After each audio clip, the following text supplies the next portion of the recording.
Hi friends, ഇത് കഴിഞ്ഞ ദിവസം നമ്മളൊരു ബർത്ത്ഡേ പാർട്ടിയുടെ ഇടയ്ക്ക് എല്ലാവരും കൂടെ ഈ നമ്മുടെ കമ്പിത്തിരിയൊക്കെ കത്തിച്ച് ഒന്ന് എൻജോയ് ചെയ്തതിൻ്റെയാണ് കേട്ടോ.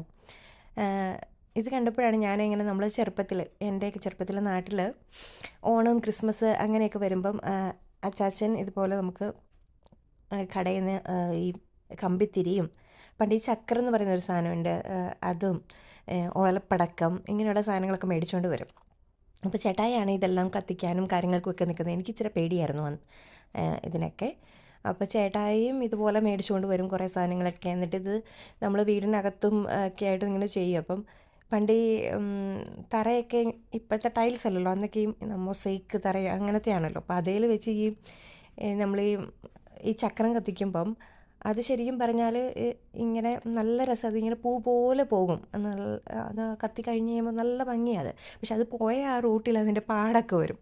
അപ്പോൾ ഈ മമ്മി അവിടെ കിടന്ന് ബഹളം വെക്കും, ഇത് ഇവിടെയല്ല ചെയ്യേണ്ടത്, പുറത്ത് വേണം, ഇങ്ങനെയാന്നൊക്കെ. പിന്നെ നമ്മൾ ഈ പടക്കമൊക്കെ കത്തിക്കുക എന്ന് പറഞ്ഞാൽ ഓലപ്പടക്കം കത്തിക്കാൻ ഇച്ചിരി അപകടം പിടിച്ചൊരു പരിപാടിയാണ്. അത് കയ്യിലിരുന്ന് പൊട്ടും അങ്ങനെയൊക്കെ എപ്പോഴും കേൾക്കുന്നതുകൊണ്ട് മമ്മിക്ക് ഇതൊക്കെ ഭയങ്കര പേടിയുള്ള കാര്യമാണ്. അപ്പം മമ്മി എപ്പോഴും നമ്മുടെ പുറകെ നടന്നിട്ട് അയ്യോ അങ്ങനെ ചെയ്യരുത് ഇങ്ങനെ ചെയ്യരുതെന്നും പറഞ്ഞുകൊണ്ട് വരും. അപ്പം ഇന്ന് ശരിക്കും പറഞ്ഞാൽ ഈ പിള്ളേർ ഇങ്ങനെയൊക്കെ ചെയ്യുമ്പം ഞാനും ഇങ്ങനെ അത് പിടിക്കുമ്പോൾ സൂക്ഷിച്ച് വേണം, അങ്ങനെ വേണം, ഇങ്ങനെ വേണം എന്ന് പറഞ്ഞ് ഞാനും പുറകെ നടക്കുക.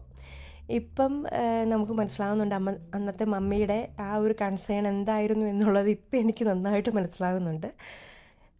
അപ്പം ഇന്ന് നമ്മൾ ശിശുദിനം ആഘോഷിക്കുന്ന ഒരു ദിവസമാണല്ലോ. അപ്പം ഞാൻ പെട്ടെന്ന് നമ്മുടെ ഒരു ഓർമ്മകളിലേക്ക് പോയത് ശിശുദിന ആശംസകളെല്ലാം